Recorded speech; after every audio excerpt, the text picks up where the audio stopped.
Hi and welcome to Exploring with Em and Stu. And today we are here on the North Norfolk coast where we're going to be sharing with you one of World War II's biggest secrets.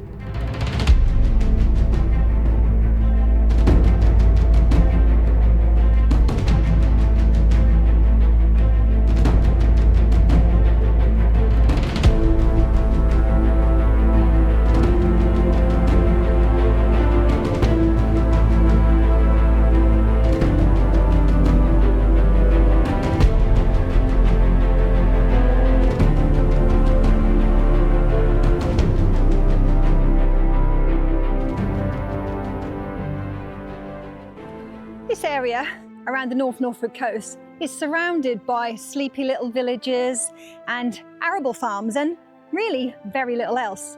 And during the outbreak of World War II, it was pretty much the same. But it's for this reason that this area was chosen to carry out a top secret mission to deceive the Germans. When the Second World War broke out in Great Britain, many people were actually reminded of the devastating air raids that had happened, leaving thousands of casualties. And it was actually predicted that this time it would be so much worse, with towns, cities, and our essential air bases being left in ruins. But what if we could fool the Germans into actually just dropping their bombs on empty fields like this? And that is exactly what we set out to do. So, just been walking down half a mile on this country road and we've come to this field. And Emma, there's nothing here. I'm a little bit disappointed actually. How the hell were we going to convince Germans or Nazis, Luftwaffe, to drop bombs in this? In the middle of nowhere? Yeah. Well, there were some studies that were actually done during World War I with the Zeppelins that came over. And it was kind of sort of proven really that when they made landfall, they really didn't have any idea exactly where they were. Where they were dropping, There wasn't the navigation equipment or anything like that back then. And so by and large, they just appeared to head for the first group of lights. Right. That they sort of came Oh, like from. houses or buildings or something just like anything that. that looked like a target that they were possibly thought that they were looking for. And over in France, they actually did a few more tests there. And it was very much proven that you could lure aircrafts over to wherever you wanted to, really, by sort of tricking them with lights and things. Right, okay. But we didn't do very much over here, and after the First World War finished, we just didn't really bother with it. But that was until the outbreak of World War II, when they actually started considering the ideas again. And of course, they expected the devastation to be so much worse this time. Of course, technology was a little bit better as well. But at the outbreak, we never had radar still. There was no radar at the outbreak. That was very early, wasn't it? Yeah. And so what they actually did, that they decided that they would set up an official Air Ministry decoy program this time. Quite a large organisation, really. And they put Colonel John Turner in charge of that. Right, okay. He was a bit of a veteran. I think he'd recently retired, in fact. But he was a bit of an expert in airbase layouts. And, you know, he knew exactly sort of what was expected of them. And he decided that protecting airfields would be his priority because, of course, it was an integral part of I suppose our defence. because we wanted control of the skies, so we needed as many air bases as we possibly could, and we couldn't have Nazi coming over to bomb them. No, of course, because we already had, you know, the defences on the coasts and things, and that was being looked after by another department. Right. But yeah, he decided first he would protect our airfields, and I'm going to actually show you or explain to you exactly how he did that, and then we're going to go and have a look. Okay. Let's go. In the mid-1930s, there was actually less than 50 military airfields in the UK, but this had actually grown to 740 by 1945, and of course, they needed protecting. Having learned what we had learned, of course, during World War I with the Zeppelins, Colonel Turner actually set about constructing official decoy sites where he could hopefully lure the bombers away from their intended targets and convince them that where they actually wanted to drop their bombs was in farmers' fields, just like this one. And by and large, it was actually quite successful. And this is how they did it, well, for airfields anyway. They would pick a nearby airfield that they wanted to protect, and then they would choose a location 5 to 6 miles away from it, where they could actually construct a dummy airfield to basically look a bit like the airfield that they wanted to protect. And there was two different types of them. There was daytime ones, which were known as K sites, and there was nighttime ones, which were known as Q sites. And the one we've actually got here is in fact a Q site. And we're going to take a little look at some of it right now. And here comes Emma from a presentation as usual, and we haven't done it for a long time now, have we? So We're a bit well, that was rusty. really good. But there is a few questions that I've got to ask. Well, actually one I think is a relevant question. How the hell did they make that look like an airfield? Well, the Germans were, when they came over, they were expecting to find an airfield because they'd done reconnaissance, they knew what was about. Yeah. And so when they made landfall, they were obviously looking for what looked like their intended target. Right. Now, like I said, there was an airfield not too far away from here.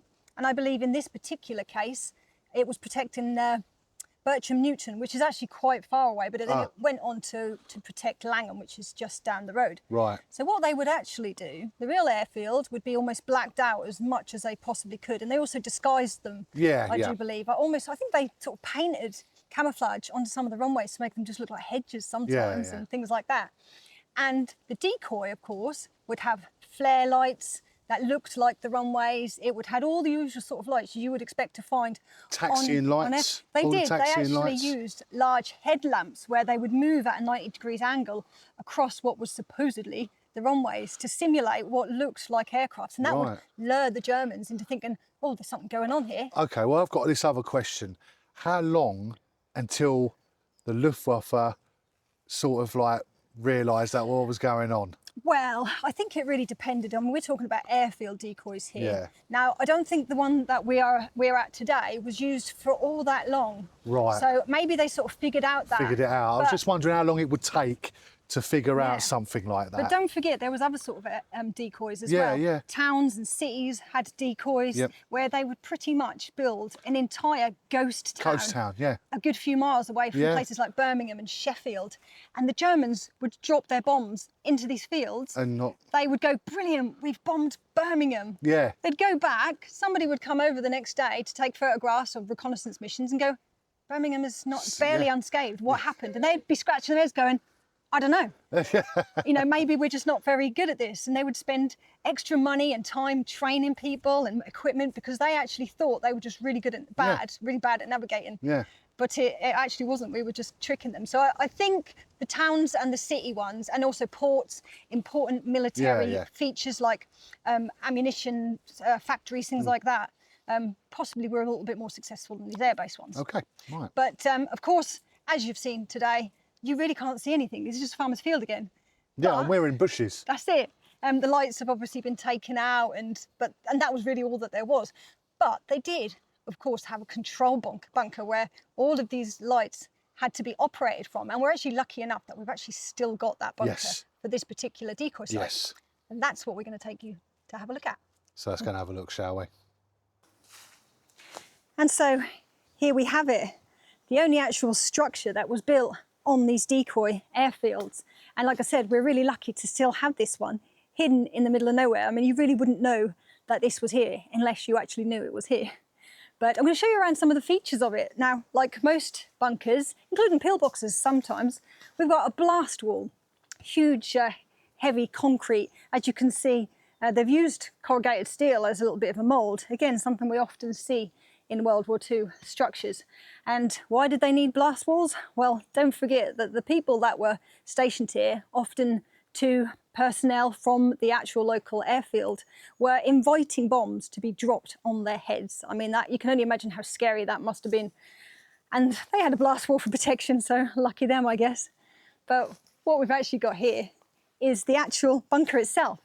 And we'll get in there and I'll show you some of the features. And here we are in the first room of the bunker. And this is the larger room, and it would have been the operations room. And as you can see, it's made up of corrugated steel. Looks like it's been painted, fared quite well actually. And you've got these large steel girders holding it together, very much like the air raid shelters that we see in Dover. And these would have been quite simple rooms. They would have very likely had a stove we've got ventilation here, so I'm going to guess possibly that's where they had a little stove to keep themselves warm and I suppose make themselves a simple meal or a cup of tea. They wouldn't have had much else in here really, other than a desk and a switchboard, of course, to operate all the lighting. And because this is, like I said, the operations room where they would have been operating all the different lights that were out on the airfield. And a telephone, of course, connecting them to the main parent station, like I said, which was Bircham Newton, and then went on to be Langham, would have been in here. But that's about all there really is to show here. I mean, we've got some more ventilation just down the side here. Of course, not only did they have the stove, but they just needed some ventilation, I guess. And that would have been down here. But yeah, that's the operations room for you. Not very much in here. You can imagine it must have been quite cold and long days down here in these bunkers, hearing bombs dropping around you. I can only imagine what that would have been like. But we've got another little room to show you, so I'm going to get in there and show you that too and explain what it was. So the next part of the bunker was a bit of a joining corridor really. Often we find in these decoys that they have a little cubicle for a chemical toilet, and this doesn't seem to have an obvious one, but there's a good chance that it was probably in this alcove here. And if I just show you over here, we had an emergency exit. Of course, if there was a bomb dropped on one exit, then you wanted another one that you could get out of. But this behind us was a very important room because what we've got here was the generator room. Sadly today it's quite full of soil and there's very little evidence on the floor there of where the generator plinths would have been, but you can just about make them out here. And this generator would have been, of course, powering the electricity for the lights, and it would have been powered by fuel. There would have been a fuel tank outside, and as you can see, the pipes that run through the wall there would have been bringing in the fuel.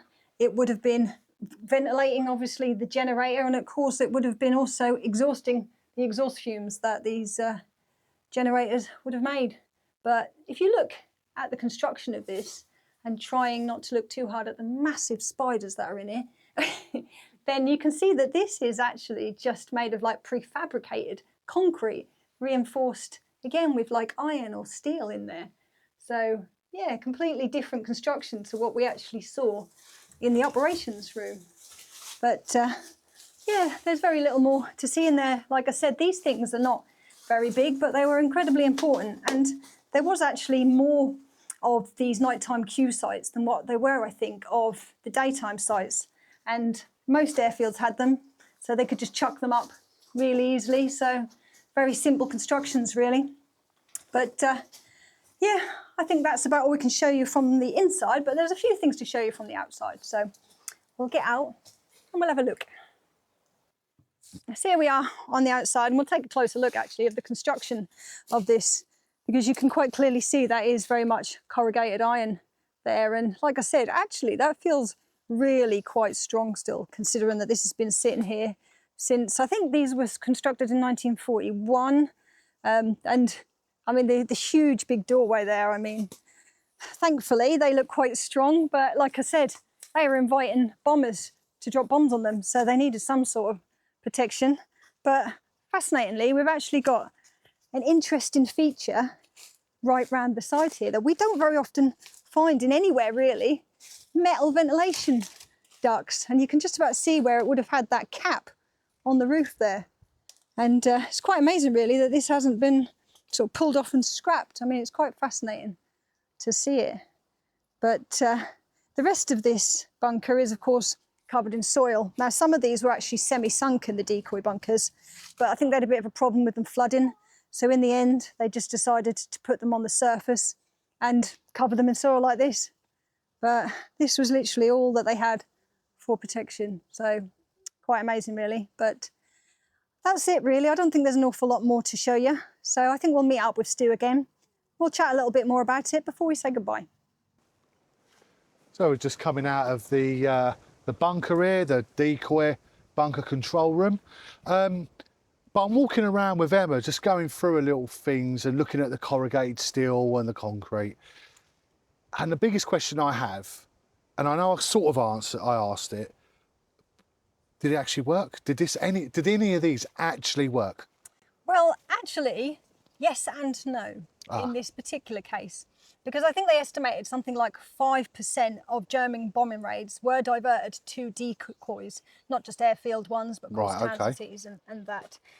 In the case of these nighttime Q sites, not as much as they'd have liked, because their parent station often did get bombed too. Right, so when the Luftwaffe were coming over, right, and they would have seen all the lights, they would go, well, bomb there and bomb the other site at the same time. If they could see it, of course, the parent station would have been put into almost like a blackout as much as they could have done. But reconnaissance through the day or throughout the time may have seen that and gone, hello, we've got two There's here. Something else there. There's something else going on. Very likely. But more than anything, what these decoys did is, like I said, they lured the Luftwaffe into dropping their bombs on what they thought was something, and it was just a farmer's field, and they wasted hundreds of thousands of tons of bombs in empty fields. So it's a good way of trying to bankrupt Germany by making too many bombs in a waste area. And without a doubt, with the town and city decoys, they saved thousands of civilian lives. I mean, quite amazing. And at the sacrifice, of course, of the personnel. In this case, they would have been RAF personnel from the nearby airfield. But with the towns and cities, they're often just volunteers. Yeah, see, so this was suicide mission, because you would have had two blokes in here, right, controlling all of this, and they'll be having bombs dropped all around them. They were certainly inviting themselves to be bombed. So really, these guys were brave to do something like this. They knew what was going to happen, and they did it anyway for the sake of the country. They did, because they knew that if they had a bomb dropped on them, and I think there was often two people in here, then it might save dozens of lives. Dozens, yeah. You know, so it's quite incredible. And actually, I think records show that about 172 decoy personnel died at decoys, and hundreds more were actually injured. But can you imagine the thousands of people that they actually saved? I mean, there was, I think, something like 800 decoys built at least around the country. So these were war heroes. Yeah, I would say war so. Heroes. But the problem is that people didn't know how these guys died, and people didn't know why the Germans just dropped bombs in the fields, because this was a top secret. They signed the Official Secrets Act, and that wasn't even made public until the late 1970s. Wow. So it's quite incredible, really, that these guys, the ones that died, I don't know, they maybe put it down a training exercise or something, I don't really know, but it is really incredible. Wow. And like I said, the different types of ones that we had around the country, this was nowhere near as elaborate as the towns and cities. Yeah. It was a theatre that they went, and for all the daytime sites, they actually did use people who work in studio production. Yeah. And as we sort of said a little bit about the daytime ones, we're talking about the fake aircrafts. That So it's and things like that. Yeah, they actually got studio production people who made film sets to do it. So. Well, we're going to just carry on for ourselves. We'll have a quick look around, and I think we're going to be getting to the wrap up of the video. But we'll see you in a little while.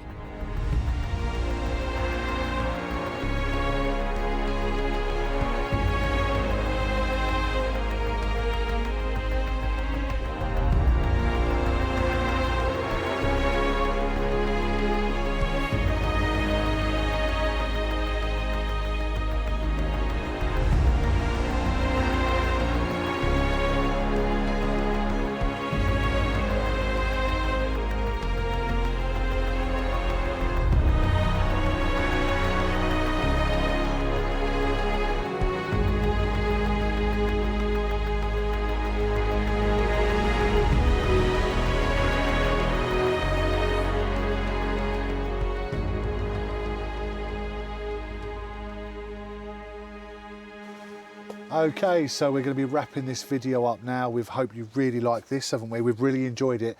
For once, coming back out again after 6 months. It's been really great, hasn't it, to finally get out exploring again. And hopefully the first of many that we'll be doing this summer. Yeah. So, but if you do like this sort of thing, especially military explores, then we've got hundreds of videos on our channel. So, and I think at least 100 of them are probably World War II military ones. So check out the playlist below, and please give us a like and a subscribe if you want to see a little bit more of this thing, and comment. We love to hear your comments, so please.